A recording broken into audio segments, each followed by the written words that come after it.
One of the things your pro-black, red, black, and green Afrocentric Negro likes to talk about is white supremacy. In fact, it seems like it's pretty much the only thing they want to talk about all the time. Every time you present a solution to a problem or offer an opportunity to do something, here this pro-black, red, black, and green Negro will come talking about, again, white supremacy at every turn. Recently, I did a blog announcing the release of the two books in the ISIS East Team crossover, ISIS Night of the Vampires here, which features a cover by Bill Walker from the Hero Business, and East Team Undercover, which also features another cover by Bill Walker from the Hero Business.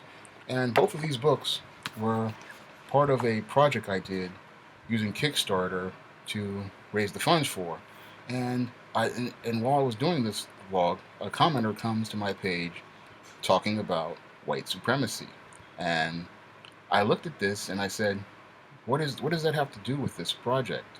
And moreover, I did another vlog talking about black female superheroes to promote ISIS Night of the Vampires and East Team Undercover, and again he comes in talking about white supremacy, and then following it up talking about light skin and dark skin. I mean, talking about the characters are light skinned, um, and that they're light skinned, and that coming at me with this straw man argument. Now, I'm well versed in these straw man arguments that these pro blacks have, and what they really are saying is that they just don't want to participate in the very concepts that they promote, like group economics. Because now the onus is on them to take action. Now that I have completed my project and fulfilled my end of the bargain, they don't want to go out and, spend money on the books.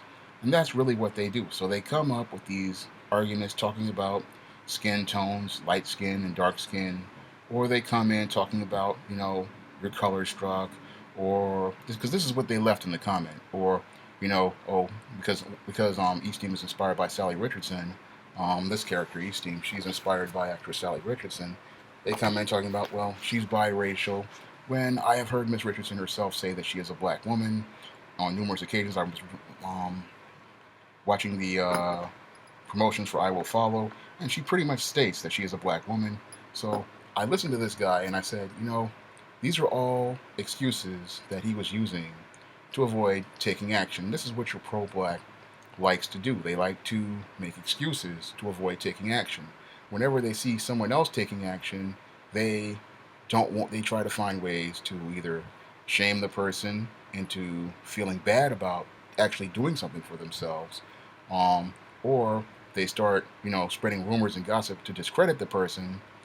If they can't shame the person into silence, they start spreading rumors and gossip to discredit the person so that they won't take action. And really, they clearly show, their codependence on the very same argument subject that they always complain about, white supremacy. This is the irony of it all, because they always talk about white supremacy, but you never see them taking action to create those positive images of black people. You're always complaining, oh, white supremacy this, white supremacy that, but you know these same pro-black, red, black, and green Negroes will never lift a finger to do anything, to improve the quality of life in their community. If you don't like, as I always put it, if you don't like the products that, people like Lee Daniels or Tyler Perry or any of these other people are making, you go out and you make your own. And that's something I do with my SJS Direct Imprint is I go out and I don't like the books that are being produced, by these trade publishers, and I don't like the images of African Americans in those books.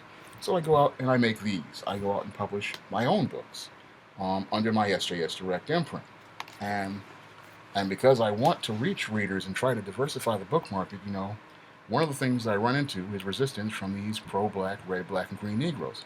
The additional irony is that these are the same Negroes who will sit there and complain on boards for and make videos saying that they don't make this type of content for us. They don't make this type of content for us. Big Six. I mean, I sit there and I go, you complain that nobody makes this content for you. I've been producing this content since 2009, and even before then, when I was published with a POD company, I've published this type of content for almost over 13, 14 years, but you keep saying they don't produce this type of content for me. Well, applying some critical thinking skills, I was finally able to figure out what these pro-blacks really want. And what they don't want positive black content from a black person. What they really want is for a white person to make content for them.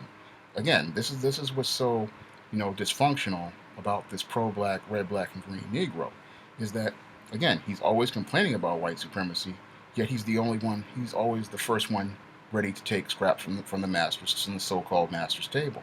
I mean, what he really wants is the approval of this white person. He wants the attention of not only the approval of the white person, but first he wants the attention of the white person, the approval of the white person, and he wants the white person to acknowledge him, you know. And what's dysfunctional is, and the whole thing is that he want.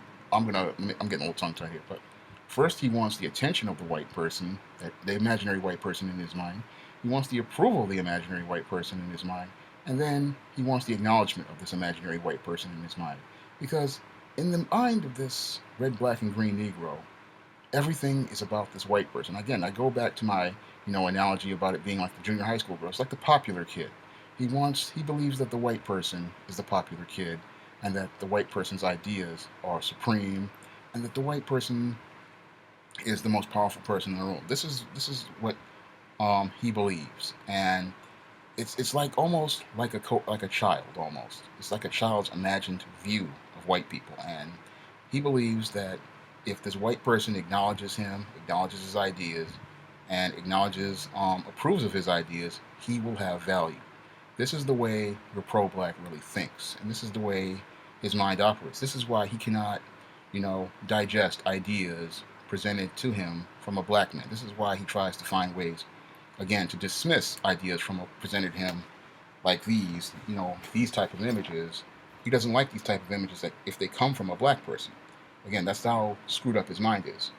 He'll approve of these same images if they're produced by a white person, but if a black person produces them, he doesn't want to approve of them because, again, that will prove that he really actually has those concepts he preaches about, such as black pride, because that's what black pride is. That when a black person produces something, the other black person acknowledges it and sees it as valuable. That's what black empowerment truly is. But you're pro-black because he is dysfunctional, wants the white person to say that he is valuable and acknowledge him and see his value. And that pretty much the irony is, for all his talk about white supremacy, your pro-black is the one who believes in it most. And I can see that, from reading the comments on the blog regarding this, that one comment I read, in that section regarding the two books that I just published. Here I am presenting you with positive images of African Americans. I also saw it in that TMI Facebook group. Here I am, a black man, presenting these positive images of African Americans, and here you are trying to find ways to minimize and dismiss it by, saying it's white women, saying it's light skin. Really, what it is that you want this to come from a white person. You really want acceptance from a white person, and you don't value being black. And this is the whole, what's really the most dysfunctional thing about your pro-black. And his talk about white supremacy is that he is the one who practices it more than anybody else. And as I've stated before in previous videos, your pro-black is the one who needs white supremacy more than anyone else. Because without the crutch of white supremacy, he cannot be the victim. He cannot remain in the victim position. And because for him, the position of the victim, he believes, is a position of power. He believes that if people see him as this miserable, poor, downtrodden Negro, these white people will come and see him and then try to help him. Instead of saying, I can help myself. Because this is what your red, black, and green Negro really wants. He really wants that approval. He really wants it more than anything. And I even dare to say he wants it even more than a Negro pastor or, other Negroes or your other Negroes. But your pro-black, he doesn't want help from another black person. He doesn't want to support black-owned businesses. He does not want group economics. Because why? Group economics and true self-empowerment means that he won't have a base to hustle from. He won't have that position to continue to play the victim with. He won't have that group of individuals to continue to, play his shuck and jive, blame and shame game with. Um, and he doesn't. He wants to continue playing that shuck and jive, blame and shame game with other Negroes. As long as he can get crumbs from their table and the table of this white liberal, he's all right. And as long as he can remain on top of that table from some of them, everything is okay. But when the minute somebody comes in like myself and says, you know what, I can do for myself, or I'm trying to do for myself, because that's what I'm trying to do for right now, with these publications to show, those positive images, then here he comes with his straw man arguments and his other dysfunctional arguments, you know, saying that the characters are light skinned, this is not really black, but it's coming from a black man, and all the concepts in the book are related to black people. So how is it not black? And this is what happens. He wants to get you to buy into his arguments, where he sits down and tells you, what his definition of black is. But as you take apart and deconstruct his definition of black, you see that his definition of black almost literally parallels that, again, of your white supremacist. For all of his talk about white supremacy, all of his discussions about what the definition of black is pretty much mirror it. And it also mirrors that of your Negro pastor, your white liberal politician, and, other assorted dysfunctional Negroes like your boho chick. All of them, when you ask them what black is, it pretty much mirrors the very stereotypes that these white supremacists promote in the community. And when you hear these guys, talking about what white supremacy is, they really don't understand, what white supremacy is. When they think of white supremacy, they are thinking, again, on a 7 or 8 year old's level. For them, white supremacy is this imaginary white man, and the idea of an imaginary white man who is, sitting in a room like the Wizard of Oz, pressing buttons. He's got all these TV screens in a room, and he sees black people and he presses buttons to sabotage them. This is what your pro-blacks imagination of white supremacy is. He's a supreme white man. He's got all these agents. He sends out to destroy black people. And again, it's just like a construct from a child's mind, and it makes no sense because how can this one man have all this control? It makes no sense at all. It's ridiculous. And when you listen to this pro-black, this is the way he talks about white supremacy. He doesn't understand that, you know, the whole concept, this whole social construct of white supremacy is not an imagined man. It's an idea. It's a belief system. It's in many cases like a religion, and it's not just something that some imagined white man out to destroy people. Because as I have said before in a previous video, Arabs in Iraq believe in white supremacy. If you look at the ISIL situation in Iraq and Syria, that is a direct of white supremacy. That's a direct conditioning of white supremacy. Because if you look at it, the Iraqi people are just so demoralized they won't even fight for their own cause. And the ISIL people, thinking that they're going to build, just like your pro-black, think they're going to build, but they don't want to build, the hard way with their own stuff. They go out and get funds. They use terrorist tactics to get funds from the very same white people they say that they hate. The same thing as your pro-black Negro. The ISIL militant and the pro-black Negro are pretty much the same. I mean, you hate this guy, yet you want acknowledgement from this guy, you want approval from this guy, and you want his money.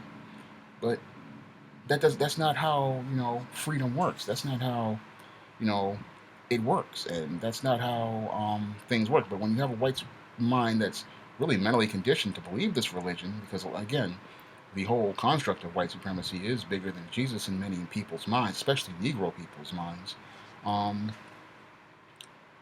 They think that this imaginary white man is bigger than he actually is, and he is not that big. And this is something that your Negro, pro-black Negro, doesn't understand. He thinks that everything is white supremacy, and he uses the whole concept of white supremacy as an excuse not to do anything. Again, I made the books, did the blogs, promoting the books. Here was an opportunity for this guy, to spend 99 cents or $11 on the paperback and go out and buy the book and, show how serious he is about participating in group economics and supporting black-owned businesses, but instead he comes out with deflection, saying that, you know, characters are light-skinned. You really believe in white supremacy. You're color struck. White supremacy is preventing me from being, yeah, and white supremacy is preventing you from being able to do what you want to do, because the irony is that because white supremacy is like a religion in your mind and it's bigger than Jesus in your mind, you believe you can't do anything. And the only person holding you back is you. And what's really crazy, about all these pro blacks who believe in this construct of white supremacy, this imagined construct of white supremacy, is that they will get on social media such as Blogger, Twitter, Facebook, and YouTube to sit there and talk about this concept of white supremacy. And they'll sit there and they'll complain for hours on end, writing post after post, complaining here, not understanding that the very same places where you're complaining about white supremacy are actually owned by who? Yet you're going to complain about white supremacy on a white person's board. You're going to complain, you know, these all these entities, Facebook, YouTube, um, Twitter, all owned by whites, and on top of it, owned by white Jews. So all these people sitting here saying, I hate the white man, down with the white man, but you're going to get on his forums owned by him to talk about him, and not using these very same tools, to empower yourself. That's what's insane about this. I mean, if you're supposed to be so, pro-black, why are you sitting there on his boards, on his businesses, making him money? Because every post you make, Mr. Pro Black, Red, Black, and Green Negroes, every video you make, Mr. Pro Black, Red, Black, and Green Negroes, and every tweet you make, Mr. Pro Black, Red, Black, and Green Negroes, makes these same people money. And they sit there and they laugh at your posts and your tweets and your videos. They sit there and they laugh at you because they're sitting there going, here you are sitting here talking about white supremacy when you're on our boards and on our forums that we own and control. And you're making us money through ad dollars, you're making us money through clicks, and you're making us, a ton of money. But, you're sitting there talking about white supremacy, not understanding that you can't fight it, a belief system, with a ranty video or a DVD, where talking heads sit there and talk for 15 for hours, you know, about problems that can easily be solved with constructive action. I mean, I listen to you pro-black, red, black, and green Negroes go on and on about white supremacy, but when it's time to take action and do stuff like, support the Kickstarter for these two books, or to even go buy these two books, here you come with more excuses. And this is something, your pro-black loves to do, is that whenever it's time to take action, and support those black-owned businesses, go out and, participate in group economics, go out and vote in elections for candidates, or, take real constructive action in their own community, even do things like pick up the garbage in their own community, or even take time to mentor young men and women. These pro-blacks are nowhere to be found. Because why? It's not going to make them any money, because the primary reason why your pro-black wants to silence people is because, again, he wants all the money and he lives to leech off other people. The pro-black makes most of their money by being a parasite on the black community and by claiming victimhood. And this is what, really attracts your black woman to him, because, again, your black woman is very maternal. And for her, when she hears that this guy is around talking about white supremacy and racism, she feels sorry for him. She'll open up her wallet and go buy one of his cheesy DVDs or one of his books, or, sit there and listen to one of his lectures or his poetry circuits or his poetry slams. And this is how this guy hustles, your black woman, because he knows that the black woman controls the purse strings in the black community. And he knows that some of these young brothers, they don't know, as they should know about him and what he's about. And he uses the white supremacy thing as a hustle because, again, if he really wanted to so-called fight white supremacy, he would be trying to create images to counter the very images he doesn't like. He would be promoting, the support of black-owned businesses in his community. He would be trying to help, really build a black economy. Because, again, for all the talk about building, You never see these guys ever take any action to help build anything, um, except more excuses and more reasons that they shouldn't do anything, because their whole excuse for not doing anything, everything, even supporting black-owned businesses, is white supremacy. White supremacy, you know, is the words that come out of their mouth every 8 seconds. I hate the white man. The white man is keeping me down. The white man is doing this, and that excuse is like, it doesn't fly anymore. Eventually, you have to look at it like I had to look at it back in '89 after I got mugged on the train and people got tired of me being a whiner. Um, you're gonna have to get up and do something for yourself. And if the only person who's going to make something happen is you, this so-called white entity known as white supremacy is going to be here. It'll be here probably after we die. Again, because this is a belief system that is in the head of many Negroes. This is why it's going to be here. But those of us who understand what it is have to say, we have to persevere, we have to keep pushing, and we have to do what we have to do, because God put us on this earth for a purpose, and He means for us to do a work for Him. And all of us out here are meant to do something. And the whole thing is that you cannot use the excuse of white supremacy to keep from doing anything. That can't be your crutch. You have to go out here and do what you have to do and be the best at what you do, or try to be the very best at what you do. That's all you can do. Because as I always look at it, this whole racism and white supremacy, that's always going to be here. But it can't be your excuse for not doing anything. Faith without, again, like the Bible says, faith without works is dead. In order for you to get somewhere and achieve something and accomplish something, you have to go out and, put the effort forward. And that's one of the things I try to do every day with this SJS Direct imprint and with my blogs and even with these videos. I try to make the best effort possible. And I always look at it as, you know, if I put work in, God will help me. And, I can, if I put in my work, God will put in His work, and because God is a facilitator, and if He sees me working, He's going to bring me to the people who will help me do work. And I can't sit here and say white supremacy is the only thing that's keeping me from doing anything. Because again, I go back to my 1989 when I was mugged on a train. I was wallowing in self-pity, and I also go back to when I was 7 years old when I had a brain aneurysm.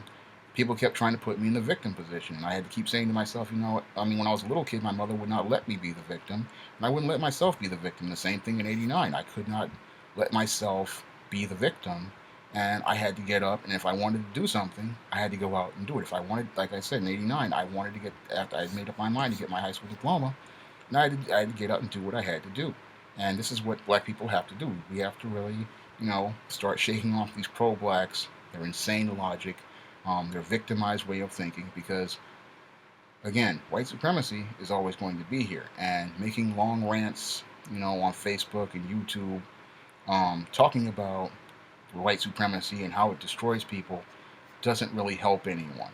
The only thing that's going to help black people, is us going out and doing what we need to do and taking that constructive action, to do what we need to do to build our own communities, to take care of our own people, and to support our own people, because no one else knows the needs of black people than other black people, and no one is going to take care of our issues but us.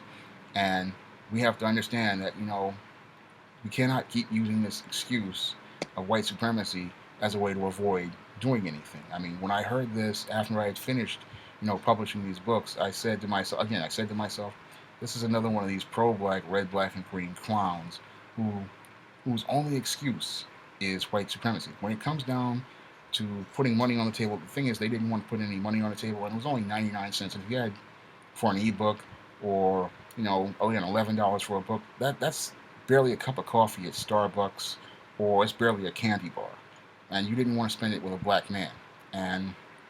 But these same red, black, and green Negroes will go out and spend $200 on a pair of Air Jordan sneakers. They'll go out and spend, $400 on a PS4, and then they'll sit there and talk about white supremacy while giving the very same white people money for their very own businesses that they so protest about. And this is what's so backwards and hypocritical, about your pro-black, red, black, and green Negro.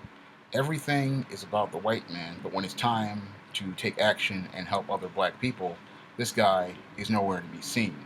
And that's what really frustrates me, as a publisher and as a black person, that, these guys are the ones talking about, how the community needs to change, how things need to change. Yet, whenever you watch their actions, they're the ones, primarily the ones for the status quo. That's all I have to say for this video. Um, you can pick up the new ISIS Night of the Vampires and East Team Undercover in paperback on Amazon.com. There's a link in the description box for all these books. You can also, if you have Kindle, these books are on Kindle Unlimited, and if you have Kindle, you can get both of these books for free if you have Amazon Prime. You can also get other great books in the ISIS series, such as ISIS Wrath of the Cyber Goddess, which features another great cover by Bill Welko. This one is also in paperback, and it's on Kindle Unlimited, and you can borrow this one for free if you have Amazon Prime.